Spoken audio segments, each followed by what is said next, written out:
What is up, fellas? GPS delivers here. It's been, well, a good week and a half since the last video. But hey, life happens. And, well, this is technically part of my life. So, what's the excuse now? I have no fucking excuse whatsoever. Madden NFL 12. Got it right that time. It is our young team with Cam Newton, J.J.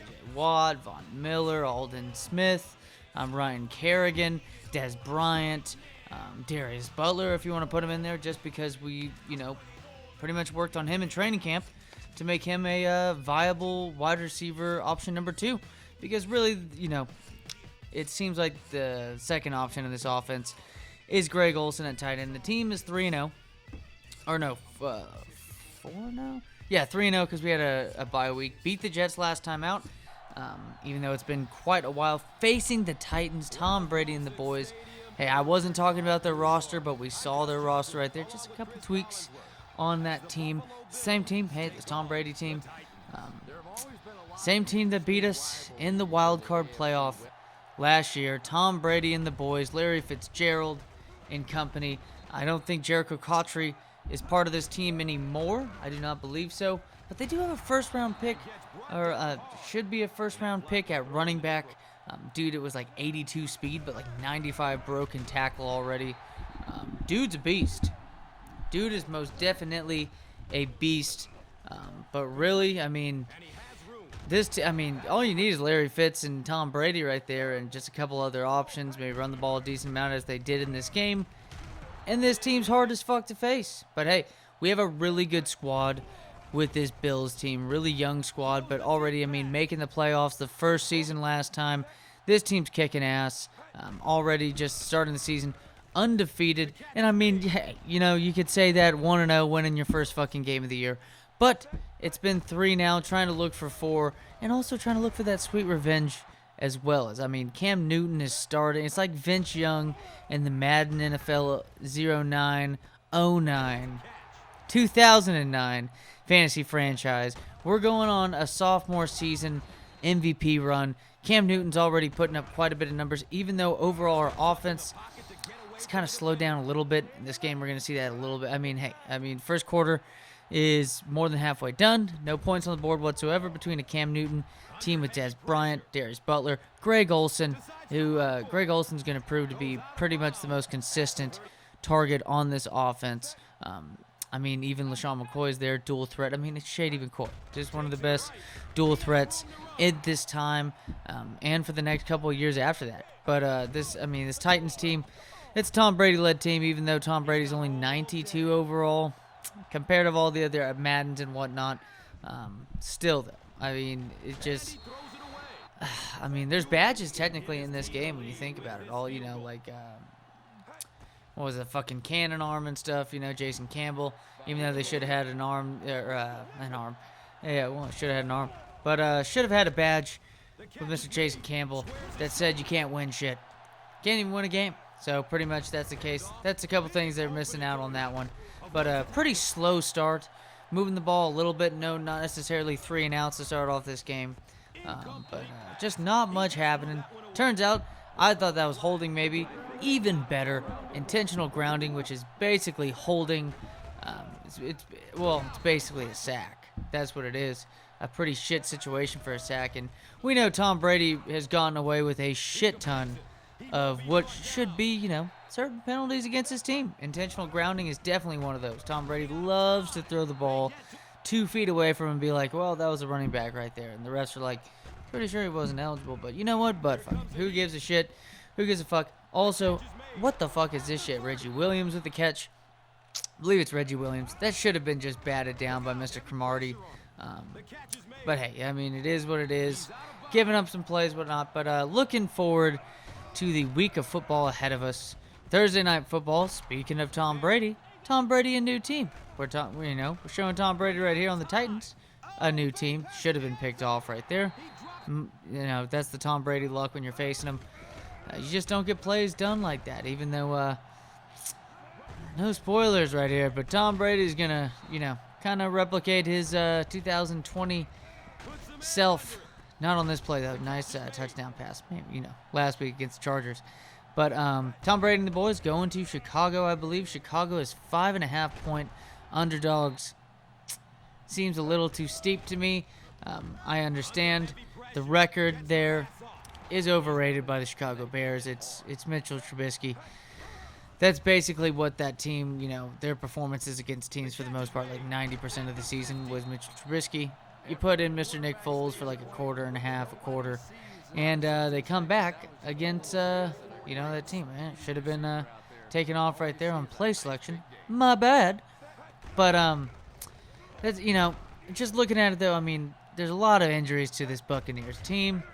Leonard Fournette is now doubtful, so he should be missing a second consecutive week. Also, too, Chicago's defense has just had to deal with, I think it was more so just probably a decent amount of bad field positioning.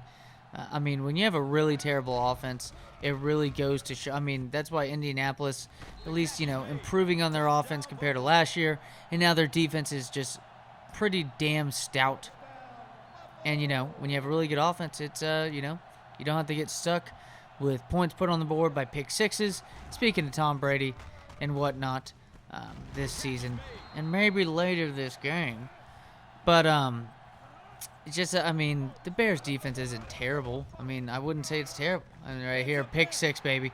Rogers Cromartie, or Rogers Chroma, as Madden likes to apparently, have them labeled as, because they didn't increase the character count. But hey, you know what? When you have a fucking last name that's like a Bangladesh fucking, maiden name, of course you're gonna fucking not have enough fucking characters for that shit. You know what I mean? It's like a fucking Nepalese fucking person. There's no way you're gonna have enough characters in the whole entire fucking Mandarin Chinese alphabet. So, but I digress. This play right here, trying to look for it, Cam Newton. And this one, oh yeah, this is a nice run, but okay, talk some more about Thursday Night Football, but also, too, sack right there. It's unfortunate, but hey, unfortunate, but fortunate to have a timeout. Call it. Cam Newton, though, getting the yards needed right here. Watch this play. Is he not out of bounds? He's out of bounds. Doesn't even matter if his knee was in bounds. Look at that shit. The clock still fucking runs. That's a field goal setup right there. 3 valuable points. Could go up by 13 at that point. 7-20. You need that when you're facing the Titans. You don't want the Titans to do to you as what you did to the Oilers back in the day. Okay? You don't want that type of shit. But, fortunately enough, Greg Olson's on this team. Because Brian is pretty much silent for the most part. But I thought that was kind of a pain in the ass right there. But it's going to be my second least favorite play of the day. That'll happen later. You're going to see it was just complete bullshit. It's going to remind me of the Madden NFL fantasy franchise in 2005, to where we had a horrible fumble by Kevin Jones, and Ricky Williams fumbled in that game too, to where we got shut out 6-7-0. It was really or 8-0. It was pathetic. It was pathetic. But Thursday Night Football, quite a bit of injuries. Leonard Fournette is out. Ronald Jones, fortunately, still playing. Vaughn got active quite a bit in the passing game. Ronald Jones seems to be both on that one, and Vaughn's just there. Kind of like the Bruce Arians feel, except Peyton Barber isn't there to take away touchdowns from a fucking, from the better running back out of the two. I mean, thank God we haven't seen Peyton Barber in Washington, and after week 1, we thought that was going to be the case, right? I mean, week 1, playing the Philadelphia Eagles, 2 rushing touchdowns, that was fucked. But Mike Evans is going to be going through pregame warm-ups, probably run a couple routes, see how his, his hamstring? Is it his hamstring or shoulder? I don't fucking know. Fitzgerald right there, nice catch. Sad, though, to see that Fitzgerald has kind of reached the point to where not keeping up like a steady floor for us. Excuse me. But I do think the Bears have a solid chance of winning tonight. I think 5.5 is too much. I know technically Tampa Bay apparently is one of the highest rated DVOA teams in football, but I think they're quite beat up. Their defense is definitely solid, especially up front. But let's be honest, the strongest part, in my opinion, of the Chicago Bears right now is not the running attack; it's the passing attack. Just consider, Nick Foles is just really hooking up well with A-Rob, but we saw that with Nick Foles with Alshon Jeffrey and shit like that. So it really doesn't surprise me all too much. Jimmy Graham should be getting involved a little bit. Nice moves right there by Shady McCoy. But I do expect the Bears to possibly win tonight. Definitely cover 5.5. I mean, to win by 6, I don't know. You never know. I mean, it's just a touchdown just to cover on that one. But still, I think the Bears' defense is too good against a beat-down, Tampa Bay team that's possibly going to miss Mike Evans, adding on to, Leonard Fournette and O.J. Howard, which O.J. Howard helps just for the most part. He's just another receiving threat. And Chris Godwin is out. That was obvious. I think the Bears, that's what happens with the Bears. We got Houston at Jacksonville. Jacksonville, everybody was on Deshaun Jackson last week against Minnesota.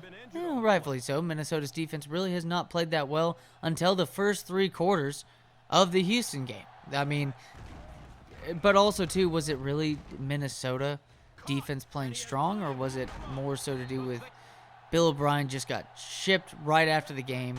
Just that team was doo-doo, in that game. The only good spot was Deshaun's, scrambling ability, because it's not pocket presence. Don't fucking tell me that's pocket presence. Man's running for his life. And Will Fuller. Brandon Cooks doesn't have a single catch. Randall Cobb doesn't really do much in that game. Just no David Johnson whatsoever. I could see, maybe, Cincinnati Bengals were able to run. Mind you, it was a lot of open field yardage. Nice touchdown right there by Fitzgerald. A lot of open field yardage by Joe Mixon in that game. But really, though, I think, with that being said, the holes were there in order for him to get spraying out into the open to make that extra yards with his skills. Because let's be honest, Joe Mixon is a skillful running back. It's a shame that it's until now we see it play. And look at this fucking play. A minute left in the fucking fourth quarter. I was running it because of timeout, but it is what it is. I still think Houston wins the game. I do think, though, that they're going to try to run the ball quite a bit in this game against Jacksonville. We saw what happened, like I said, with Joe Mixon. And the Bengals beat you like that. Holy shit.